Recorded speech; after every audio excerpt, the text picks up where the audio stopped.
تیسرا حرف جو فعل مضارع کو اخف یا مجزوم کرنے کے لیے استعمال ہوتا ہے اور وہ ہے جی ان.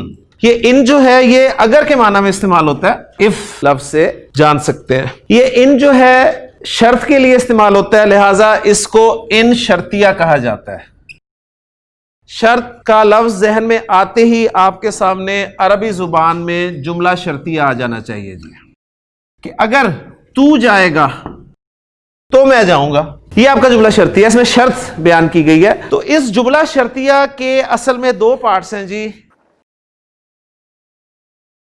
ایک پارٹ کو شرط کہا جائے گا اور دوسرے کو جواب شرط یا جزا کہا جائے گا. شرط اور جواب شرط میں سے میں اگر کو ہائیڈ کر لوں تو سمپل جملہ آپ کے سامنے آ گیا، تو جائے گا تذهب. اور جواب شرط میں اس تو کو میں ہائیڈ کر دوں تو سمپل جملہ آپ کے سامنے آئے گا، میں جاؤں گا اذهب. تو گیا جملہ شرطیہ میں دو جملہ فعلیہ آ گئے. اب ہم وہ جو ہائیڈ کیے ہیں ان کو ان ہائیڈ کرتے ہیں. اگر کے لیے ہمارے پاس لفظ ہے جی ان میں نے لگایا شروع میں، ان کے بعد فعل مضارع آیا تو تذهب سے کیا بن گیا تذهب. ان تذهب. اب تو کے لیے الگ سے کوئی لفظ عربی زبان میں لگانے کی ضرورت نہیں ہے. اب ان نے شرط میں آنے والے فعل مضارع کو اخف کیا تو جواب شرط میں آنے والا فعل مضارع آٹومیٹکلی اخف ہو گیا اذهب. تو اب آپ کا جملہ شرطیہ مکمل ہو گیا جی. ان تذهب اذهب. اگر تو جائے گا تو میں بھی جاؤں گا، یہ بھی آپ ٹرانسلیشن کر سکتے ہیں. اگر تو جائے گا تو میں جاؤں گا. اگر تو ٹھنڈا پانی پیے گا تو بیمار ہو جائے گا. تو تشربو تو پیے گا فعل فاعل ہو گیا.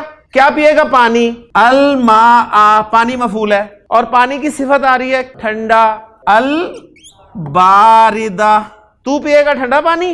یمرضو تو بیمار ہو جائے گا تمرضو. ایک جملہ یہ ہو گیا آپ کا، ایک جملہ یہ ہو گیا. ان شرطیہ شروع میں لگا دیں جی. ان جی تشرب دونوں ساکن ہو گئے، کیا کریں گے؟ تشرب الماء الباردہ تمرض. تو مارے گا تضربو مجھے نی میں ماروں گا تجھے اضربو کا. اب ان شرطیہ لگا دیں شروع میں. ان تضربنی اضرب کا. اگر تو مجھے مارے گا تو میں بھی تجھے ماروں گا. اگر تم سب اللہ کی مدد کرو گے تنصرون اللہ وہ مدد کرے گا ینصرو تم سب کی.